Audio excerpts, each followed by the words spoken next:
On September 8th, 2005, 18-year-old Jennifer Teague was walking home from a late-night shift at a Wendy's fast food restaurant near Ottawa, Ontario. She would never make it home that night and would never be seen alive again. From the South Shore of Lake Erie, this is Great Lakes True Crime.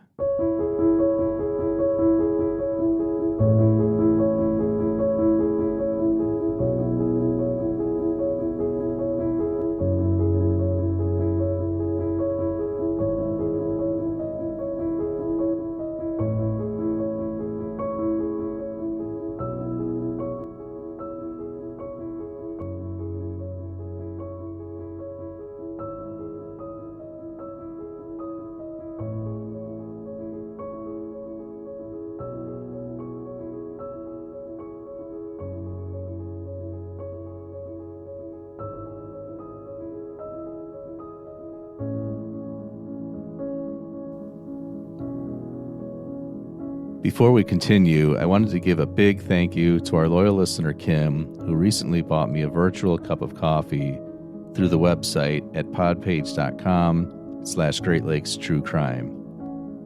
Also, if you like the show, please consider helping us by leaving a 5-star review if you haven't yet. I'm trying to get the show noticed more, so positive reviews and new subscriptions really help with that effort. You can follow the show on Facebook and Twitter.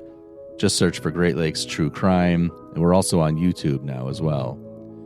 You can check out links in the show notes for our social media handles, web address, and the show merchandise page.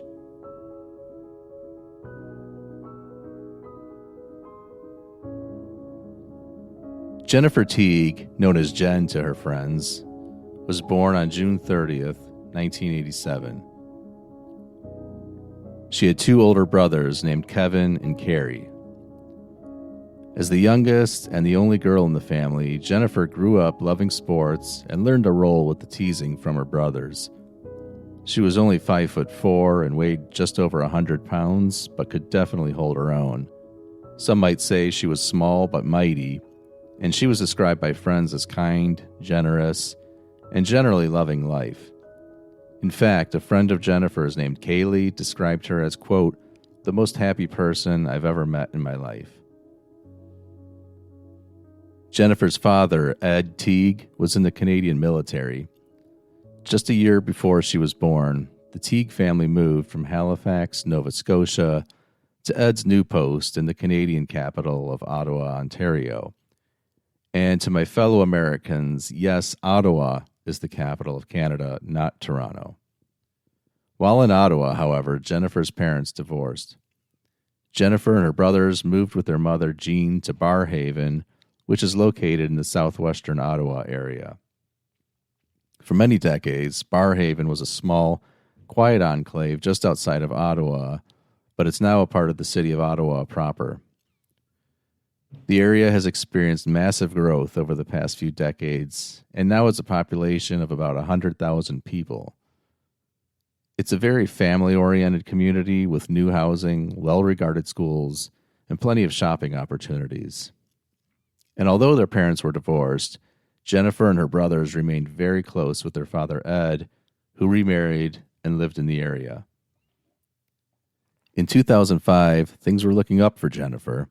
She was getting ready to start grade 12, which would be her final year in high school, and she enjoyed her part-time job at the local Wendy's restaurant. She wasn't totally sure what she wanted to do after high school, but one thing about Jennifer, she loved to shop and could frequently be found shopping with her mom. With her love of shopping, Jennifer always had some type of part-time job to keep the money coming in. Jennifer was also known to be very athletic, and she especially stood out at soccer and baseball.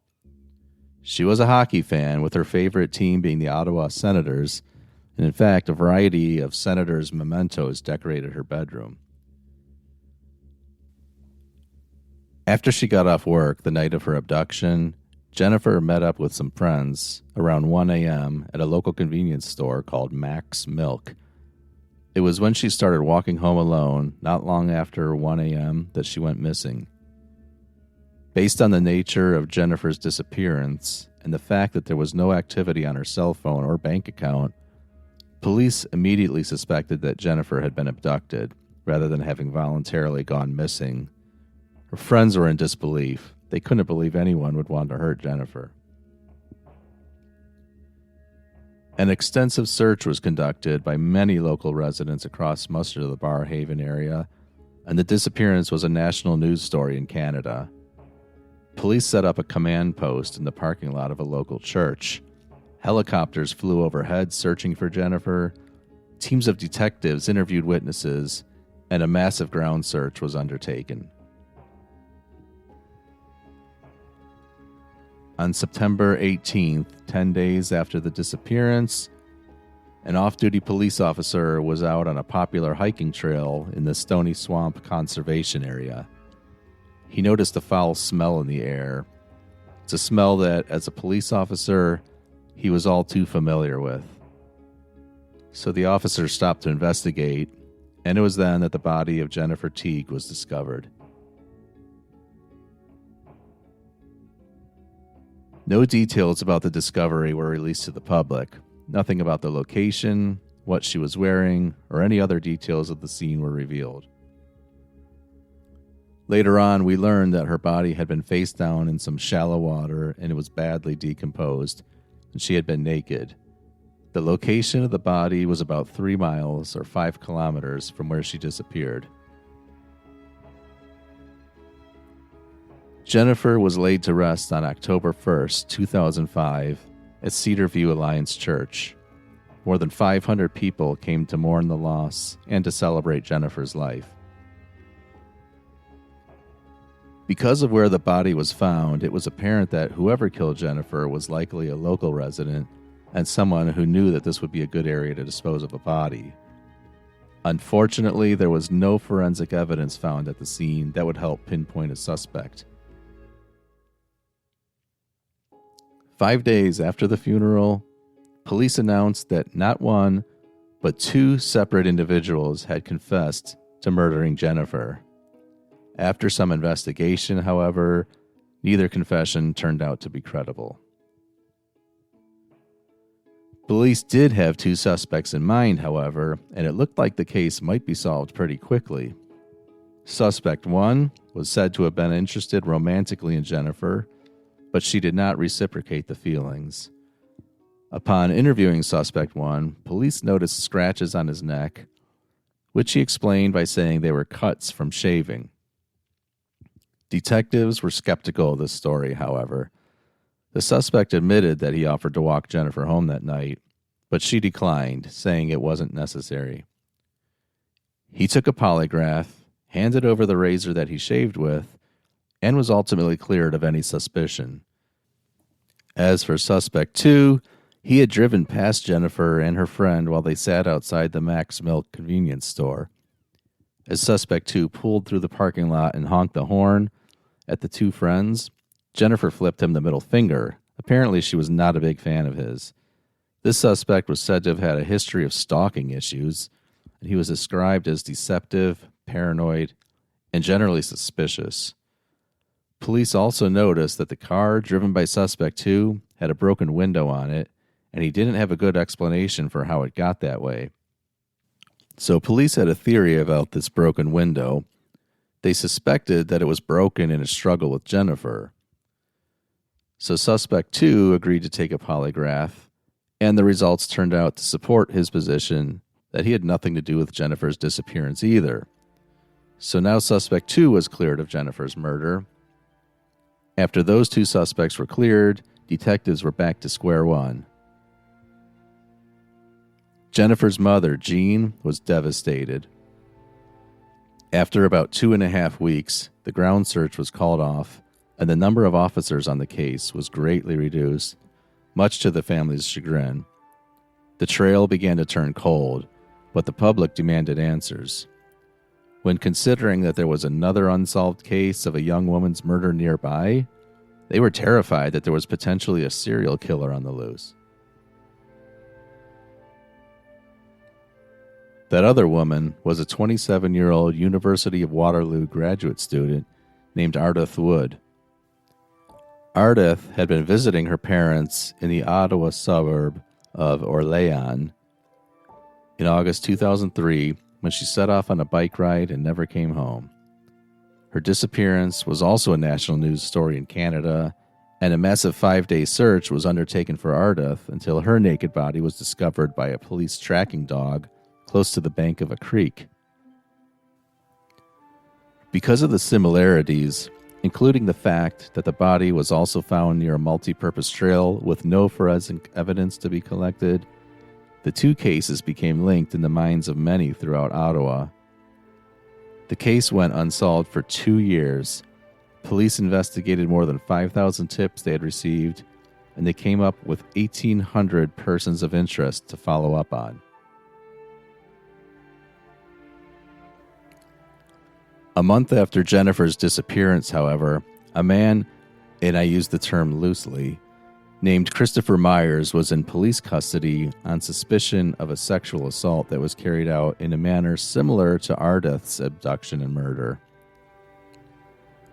Myers failed a polygraph test focused on Ardeth's murder, and in January 2008, he pleaded guilty to second-degree murder for attacking and forcibly drowning Ardeth Wood after he encountered her on the bike trail.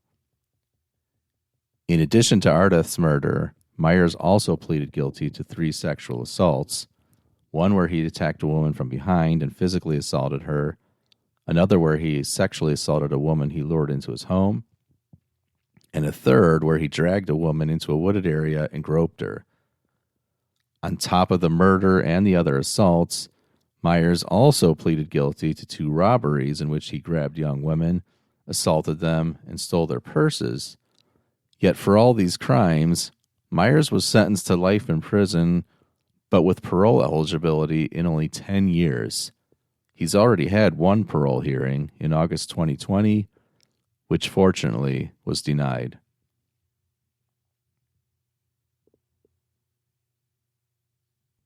By April 2006, it had been 7 months since Jennifer's murder, with no arrests made and no leading suspects. Police tried to reignite interest in the case, so they released a sketch of a potential suspect in the case, although it's not clear in my research how the sketch originated. This idea seemed to work.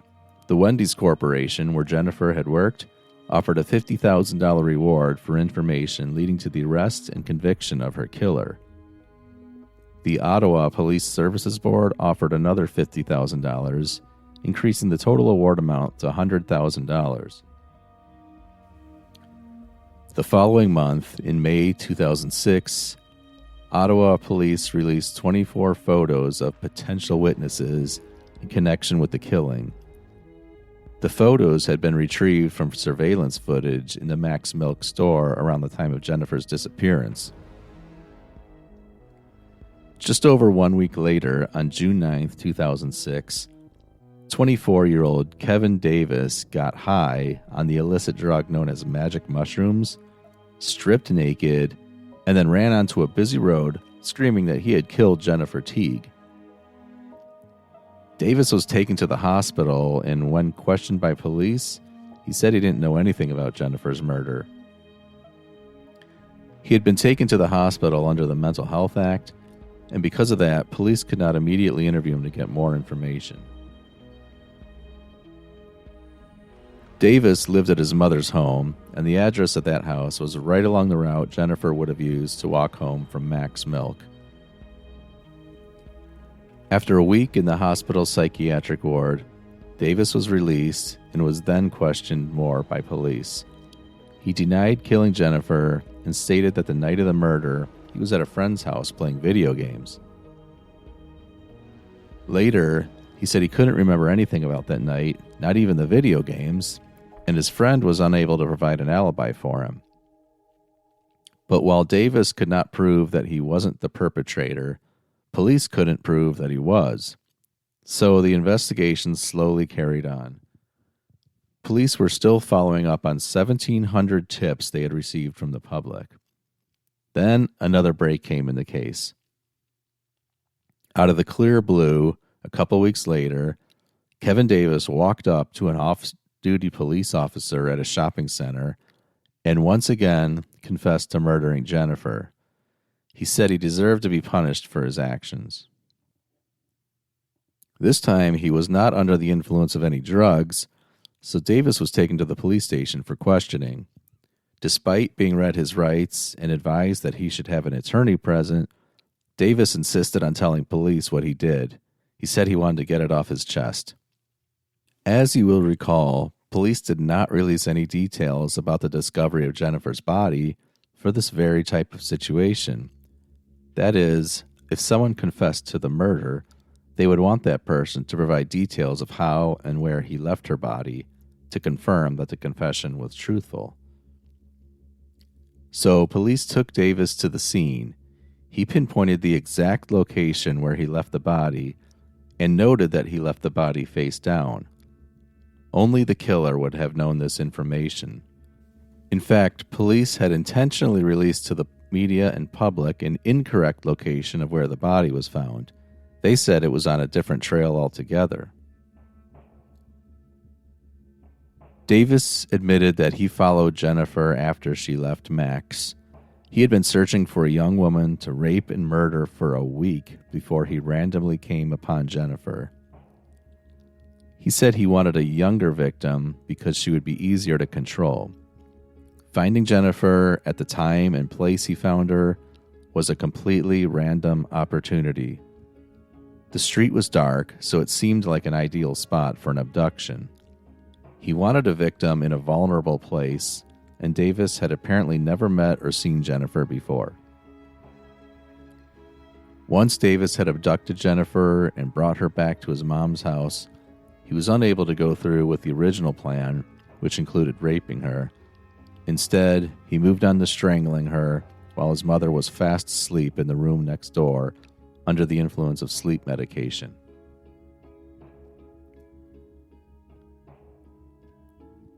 After the murder, Davis wrapped the body in his grandmother's quilt and took it down to his mother's car.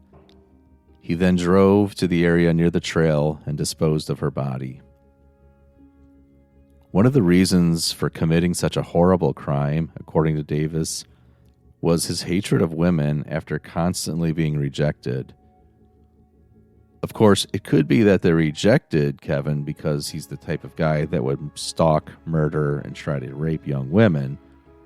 But there are also some other nonsensical reasons given for the crimes, including general anger towards the world after being fired from his job at Home Depot and the death of his pet cat.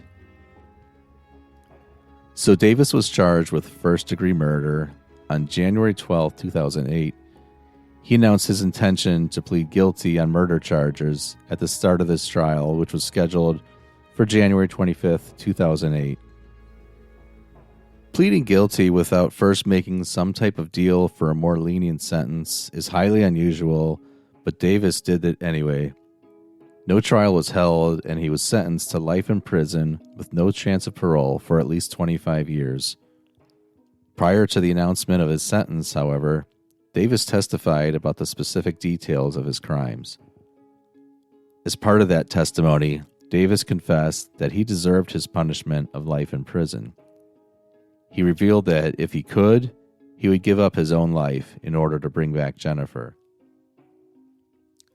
One of the most devastating details for Jennifer's mother to hear was that Jennifer's last words were that she needed to get home soon or her mother would be worried about her. Ed Teague did not believe that Davis had any true remorse in his heart over Jennifer's murder, but her mother admitted to being relieved by the guilty plea so they didn't have to go through the difficult ordeal of a trial. Jennifer's abduction and murder really shocked the otherwise tranquil community of Barrhaven. For nearly a year, residents lived in fear because they didn't know which one of their neighbors might be a murderer. Residents were scared for the lives of their children and their friends during these months that the killer was running free. Parents stopped letting their kids walk home alone. Employers even started paying taxi fare so their workers could get a ride home at night. 9 years after Jennifer's murder, her stepmother, Sylvie, wrote a book with input from Ed about coping with tragedies like this one. The book was born out of a need to forgive their daughter's killer. One of the messages contained in the book is a call for greater justice and attention paid to the victims of crime, with less focus on the criminals. The book is titled Beyond the Darkest Hours Where Hope Lies, and it was published in 2015. Jennifer's stepmother has also advocated for stronger legislation and harsher penalties for criminals such as Davis. Jennifer Ann Teague is interred at Capitol Memorial Gardens in Ottawa, Ontario. Her headstone is engraved with the words, "Forever 18, forever in our hearts." And that's all for this episode of Great Lakes True Crime. Before we go, though, I do want to leave you with a streaming recommendation. This one is for a TV show that I may have mentioned before, but it's a show that I've likely watched more than any other show in the past 8 years. It's called Republic of Doyle. Our Canadian listeners are certainly familiar with this show, but for those who aren't familiar with it, Republic of Doyle is a lighthearted Canadian crime drama set in St. John's, Newfoundland and Labrador. The scenery alone is a reason to check it out. The show originally aired on CBC television from January 2010 to December 2014. It's now available on YouTube, free with commercials, and Acorn TV in the United States. I'm guessing it's still available in Canada on the CBC streaming service. Anyway, the show stars Alan Hawko, who incidentally has interacted with me several times on Twitter, as a private investigator with his father, played by Irish actor Sean McGinley. Over the show's 6 seasons, there are some epic guest star appearances, including Nicholas Campbell, who played Da Vinci in Da Vinci's Inquest, some hilarious episodes with Scott Grimes, a few Russell Crowe appearances, and a recurring appearances by Victor Garber, who was the captain in the film Titanic. He played my favorite character on the show, Garrison Steele. It's a very entertaining show, often silly, but sometimes serious, and I frequently turn it on at night to help me fall asleep. Again, the show is called Republic of Doyle. Look for it on Acorn TV or YouTube and possibly a few other apps. For Great Lakes True Crime, this has been your host and producer, Steve. Thanks for listening, guys.